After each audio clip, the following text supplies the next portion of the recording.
If you own a skid loader, there's a real good chance you've collected up an assortment of attachments that occasionally you need to tie down onto a trailer. If you're a contractor like us, it's more often than not.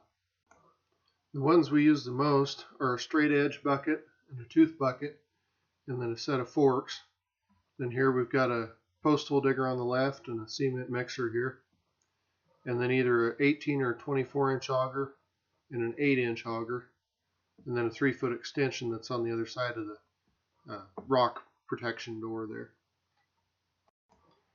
When you're hauling all these attachments around a lot, it's a real trick to keep them all worked to the outside edge and tied down and all compact together. That way you don't have to have a 40-foot long trailer to fit all these attachments on.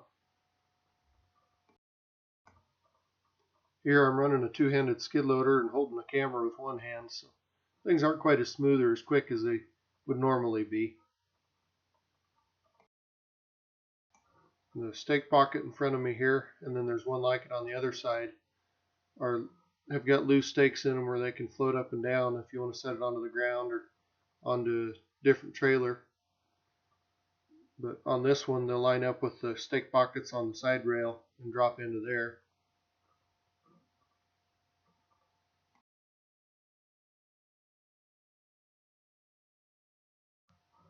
And of course I missed entirely trying to do it one-handed, so pull up and try again.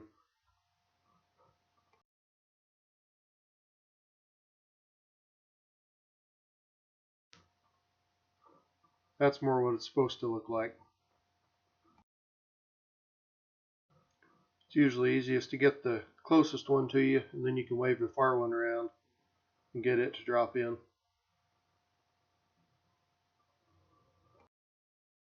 Of course, everybody uses different attachments, so you'd have to build your own carrier for whatever you need to haul around.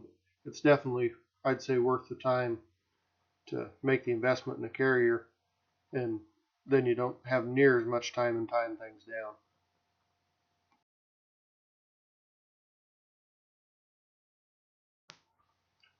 A lot of times they'll have a spotter on the far side to tell you which way to go, but sometimes it's easier just to run around and look at it, see where you need to drop that stake in.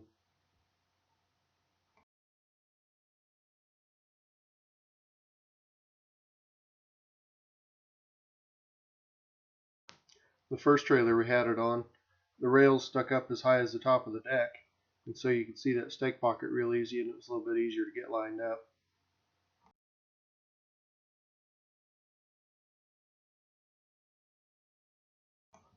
If we need to, we can take both the buckets and set them up on top of the fork. The bottom bucket will tow in underneath that piece of iron on top, and then the top one you got to tie on to keep it in there.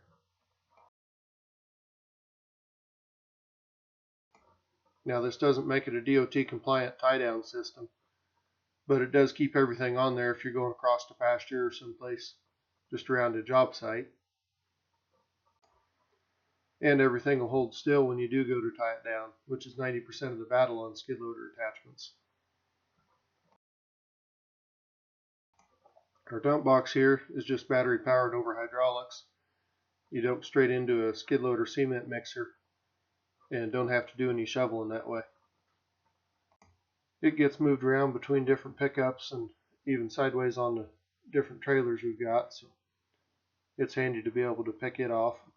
Use the pickup for just a flatbed too. We also use it for gravel pack when we're drilling wells.